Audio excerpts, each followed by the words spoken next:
Today we are going to make arroz con gandules, or rice with pigeon peas. And we're going to make it traditional style. Many recipes out there use a fabulous seasoning called Sazon. But today we're going to use the traditional method. So what you need to start with is you need your rice. I prefer Uncle Ben's converted rice because it tends to have great cooking capability and it won't come out sticky. Onions, your sweet chili peppers, green pepper, of course the cilantro, the star of the show, the gandules or pigeon peas, salt pork, ham, oregano, and garlic. Okay, let's begin. First, we are going to make our achiote coloring, which will give the rice its nice red color. So we start by heating 1 cup of vegetable or olive oil. Traditionally, the cooks use lard, but the oil makes it a little bit more healthy. So what we're going to do is we're going to heat the oil, and then we're going to add 1/2 cup of achiote seeds. I've added the achiote seeds. We're going to cook this on low heat until the seeds release their color and the oil turns a nice rich red color. It should take about 5 minutes for the seeds to release their color, so just stir occasionally and keep your eye on it. Okay, you can see the oil has turned a nice rich red color. So now what we need to do is strain the seeds from the oil. To strain the oil, what I've done is I've taken a colander and lined it with paper towel. That will prevent the seeds from falling through the holes.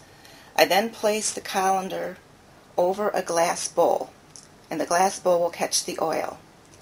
So what you want is to let the oil drain out, and then you're going to let the oil cool.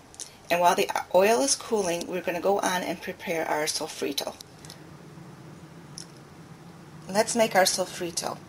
The sofrito is the basic seasoning, and we're going to be using the salt pork, 1 ounce of salt pork, 2 ounces of lean cured ham washed and diced, a tablespoon of oil. We're going to be using our achiote oil, 1 onion peeled, 1 green pepper, 3 sweet chili peppers. I'm using the Cubanelle because that is what is locally available in my area. 3 fresh cilantro leaves, 2 cloves of garlic peeled, and that's it. So the amounts I just gave you is enough sofrito to serve 6 or 8 people.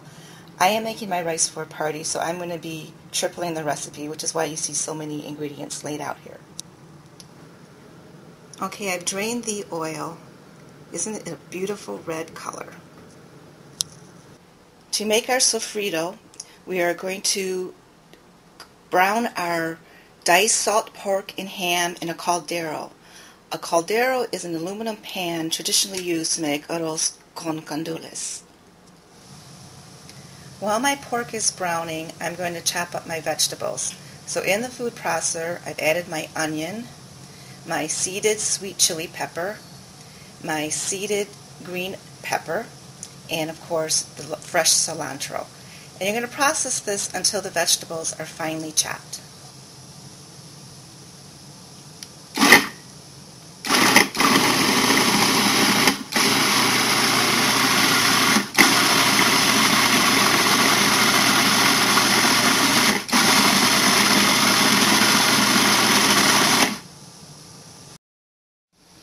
Next, we add in our achiote oil. Okay, to the oil, I've added some oregano and garlic. Okay, now I've added the peppers, the cilantro, and the onion to the pork, and we're going to let that cook on low heat for about 10 minutes until the vegetables get soft and the flavors have a chance to blend. First, you want to wash your rice. And like I said, I prefer to use Uncle Ben's rice. Okay, I've added the rice to the sofrito. So you want to blend it in and stir frequently and cook it for a couple minutes till the rice gets a little bit toasty. and then we're going to be adding our water and tomato sauce and olives. Okay, so I've added the rest of the ingredients to our sofrito and rice mixture. Now what you want to do is make sure that your proportion of rice and water is equal.